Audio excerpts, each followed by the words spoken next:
Voici comment booster sa production de verger à partir de la 3e année, c'est-à-dire quand vous faites votre production 1 an, 2 ans, 3 ans. Et à partir de la 3e année, vous ne voyez aucun signe. Je vais vous expliquer dans cette vidéo comment vous devez booster et surtout ce que vous devez faire comme méthode, c'est-à-dire comme traitement technique au niveau de la plante en elle-même pour que la sève puisse vraiment se concentrer et vous permettre de pouvoir rentrer rapidement en fructification. Bienvenue sur cette chaîne YouTube où nous parlons d'agriculture, nous parlons d'entrepreneuriat. Ici, nous parlons de tout ce qui est méthode, tout ce qui est stratégie pour vous permettre de booster votre production agricole, d'atteindre vos objectifs et surtout d'avoir de très bons rendements. Se lancer dans l'agriculture, c'est bon, mais se lancer dans l'agriculture et ne pas rentabiliser, ne pas récupérer son investissement, c'est pas intéressant. Donc, dans cette vidéo, je vous explique tout ce que vous devez faire au niveau de votre verger, si vous en avez ou si vous avez envie de vous lancer dans ce type de spéculation, dans ce type de production, pour que vous puissiez savoir et surtout pour que vous puissiez anticiper sur les choses, sur les risques qui peuvent vous arriver. Moi, c'est Mister Doudégbé et dans cette vidéo, je vous montrerai clairement comment ça fonctionne. Si c'est votre première fois, likez, abonnez-vous et surtout activez la cloche de notification pour ne plus jamais, au grand jamais louper le contenu. Allez également au niveau de notre description et cliquez sur le lien de notre bibliothèque pour avoir accès à la toute première bibliothèque agricole 100% africain. Une bibliothèque qui prend en compte non seulement les réalités de l'Afrique, mais également qui prend en compte les besoins et surtout des informations dont vous avez besoin pour vous lancer dans l'agriculture. Alors ici, nous sommes sur un champ de 3 hectares. 3 hectares d'orangers qui, jusque-là, ne produit pas encore. Et le piège, c'est que pendant tout ce temps, il n'y a aucun signe. Il n'y a aucun signe de floraison ou de fructification qui pourrait donner espoir que d'ici quelques mois, d'ici quelques années, la production va quand même commencer à donner. Alors, la première des choses qu'on doit d'abord faire, c'est de faire quoi? C'est de voir un peu la distance qui a été appliquée entre 2 plants d'oranger. C'est la première des choses. Donc, je vais essayer de voir. Ça fait 1, 2, 3, 4, 5, 6. L'écartement qui a été adopté entre ces 2 orangers là, c'est un écartement de 6 mètres. Ce qui veut dire que la plante aura besoin de plus de nutriments, de plus d'eau et surtout que l'entretien doit être vraiment de rigueur. Vous allez certainement dire, mais pourquoi j'ai d'abord pris le temps de voir l'écartement? L'écartement que vous mettez entre 2 plants joue un rôle important au niveau du développement de cette plante là. Déjà au niveau des racines, déjà au niveau de tout ce qui est photosynthèse et surtout au niveau du cycle végétatif. Si l'écartement n'est pas respecté, comprenez déjà que cela aura un impact négatif sur votre productivité. La deuxième des choses à faire, c'est d'observer déjà la plante. Ici, qu'est-ce que j'observe? Je vois déjà au niveau du plant qu'il y a l'apparition déjà de plusieurs gourmets. Qu'est-ce que je fais? La première des choses à faire, c'est déjà de couper ces gourmands-là. Je les sectionne. Et je le sectionne aussi. Ça nous fait 2. Je vois ici un autre. Je le sectionne aussi. Et j'observe maintenant le plant. Qu'est-ce que je vois? J'en vois d'autres. Je sectionne. Je sectionne aussi. C'est la première des choses qui doit être faite. Voilà. Voilà. Et je me sépare maintenant des tout petits gourmets qui ne servent à rien. Voilà.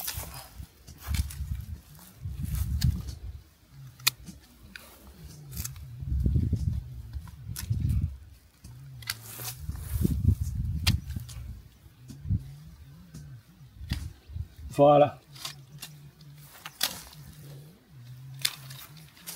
Donc, il faut déjà que j'enlève les gourmets pour pouvoir permettre à la plante d'être beaucoup plus aérée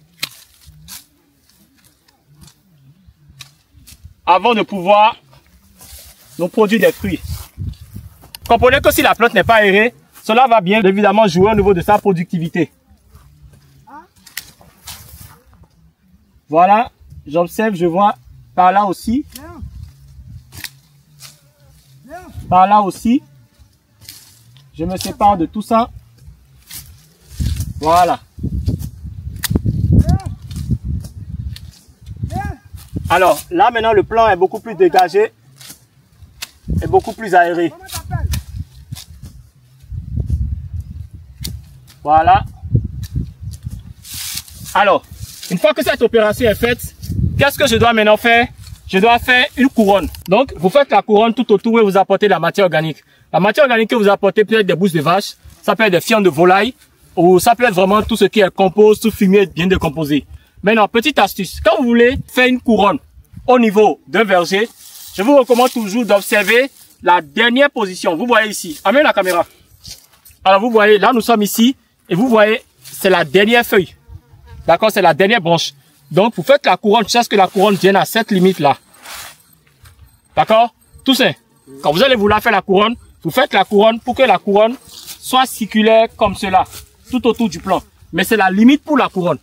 Et quand vous faites la couronne maintenant, vous apportez la matière organique à l'intérieur, vous faites le paillage. Cette méthode permettra à la racine de pouvoir puiser correctement les éléments rapidement, parce qu'il y a les faisceaux qui sont au niveau des extrémités des racines. Il y a le faisceau des xylèmes qui se trouve au niveau des limites des racines, et la plante pourra vraiment puiser rapidement. Maintenant, quand vous adoptez cette méthode-là, il est important de maintenir un arrosage fréquent. Vous devez arroser au moins une fois par jour. Vous devez vraiment arroser fréquemment pour vraiment être sûr que la plante pourra rapidement prendre vie et que la floraison pourra apparaître. De toutes les façons, quand la floraison apparaît au bout de 1-2 mois, vous voyez les tout premiers fruits, la formation des tout premiers fruits qui apparaît. Donc, quand vous avez envie vraiment de vous lancer dans la production d'un verger, voilà ce que vous pouvez mettre en place. Voilà des astuces simples qui vont vous permettre d'éviter de perdre de l'argent pour appeler un technicien, pour appeler un ingénieur.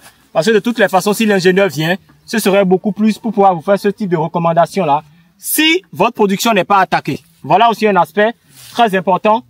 Observez également aussi au niveau de vos vergers. Quelles sont les maladies qui sont susceptibles d'attaquer les vergers? Il y a les mineuses et il y a quoi? Dites-moi dans les commentaires. Je vous ai dit, il y a les mineuses. La seconde maladie, vous me dites dans les commentaires les maladies qui attaquent le verger, et vous allez voir qu'il y a la première couche, c'est-à-dire cette surface de la feuille qui est noire, d'accord, qui est bien noire. Vous allez voir que c'est bien noir, et il y aura maintenant une croissance ralentie. Quand la croissance sera ralentie, vous allez peut-être penser que non, c'est le plant qui n'est pas sain, que ce n'est peut-être pas de bonne qualité, mais la vérité c'est que tout se porte bien. Le plant là-bas, c'est un plant sain, un plant vraiment greffé qu'on vous a vendu, mais c'est la technique de production, l'itinéraire technique que vous avez mis en place qui ne respecte vraiment pas les normes et surtout qui ne correspond pas à la zone dans laquelle vous êtes. Donc, voilà un peu des choses que vous pouvez mettre en place pour vraiment corriger pour de bon le déficit et surtout le retard de croissance qu'il y aura au niveau de votre production. Quand on voit un peu tous ces plans-là, vous pouvez voir que la plupart des plantes manifestent vraiment des retards de croissance qui, normalement, ne doit pas être le cas. Nettoyage au point.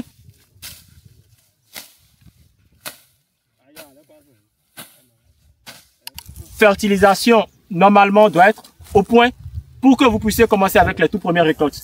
Si vous avez aimé, on fait quoi? On like, on s'abonne et surtout on active la cloche de notification pour ne plus jamais, au grand jamais louper le contenu. Ciao!